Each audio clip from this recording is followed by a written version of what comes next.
Sir. वालेकुम सलाम, क्या हाल है? जी अल्लाह का शुक्र। आपका नाम? मोहम्मद बिलाल। अपने बारे में बता दीजिए आप। My recent qualification is postgraduate in artificial intelligence and machine learning from University of Texas, Austin. I have approximately 10 years of experience in software and hardware development, and I'm an author of 2 books that are international published. तो अपने startup के बारे में बता दीजिए। BreatheIO एक company है which is allowing people to give a hope that they can live long. The average lifespan of a human is around 70 years. I think we deserve to live longer. At least हमें 100 to 200 तक हमारी उम्र होनी चाहिए.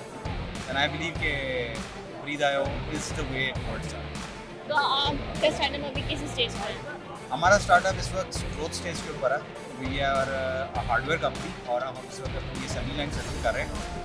After which in approximately 2 months we'll have a production capacity of almost 20,000 air purifiers per month. तो अभी जो है आप किस तरीके से इस चीज़ को मार्केट कर रहे हैं? I think generally we're focusing more over on the assembly line, but marketing off and on events, expos और conferences के ऊपर अच्छी खासी marketing होती है. जैसे UK must do introduce for us that in that regards. तो हर कोई 200 साल जीना चाहता है, 300 साल जीना चाहता है एज यू सेड। तो अभी आप जो है इन्वेस्टर्स इस पर क्यों इन्वेस्ट कर रहे हैं, या आपके पास कोई इन्वेस्टर है या फंडिंग है कुछ ऐसा? We have been contacted by a lot of investors and we have a couple of offerings. हम सिर्फ अभी सोच रहे हैं कि whether we investment लेकिन या ना, because if we don't need it, we can self-sustain it and it's going to be much more better. Okay, I believe कि institution को manage करना, for example a bank or a loan, is much more easier than actually managing an individual, which is very hard. क्योंकि institution के कोई emotions नहीं होते Emotions नहीं होते, और exactly. individual के बहुत सारे emotions होते हैं. ठीक है. इसीलिए मैंने आपसे पूछा था कि आप इन्वेस्टर्स को कैसे एंगेज करें, क्योंकि वो तो प्रॉफिट देखते हैं और आप देख रहे हैं हेल्थ, तो इस वजह से।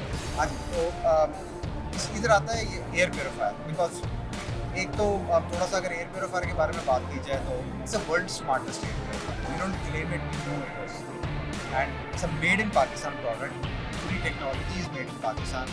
इसका पूरा code firmware powered by the AWS cloud architecture, जो आपको एबिलिटी देता है कि आप ऐप से इसको कंट्रोल कर सकें, ऐप से मैनेज कर सकें.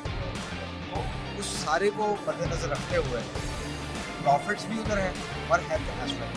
जरा एक्सप्लेन कर दे इसको इस तरीके से। सिर्फ on an average it is cited by 3 major clinical doctors in the US that सिर्फ अपनी एयर क्वालिटी चेंज करने से average life span 15 to 20 years एक इंसान का बढ़ है.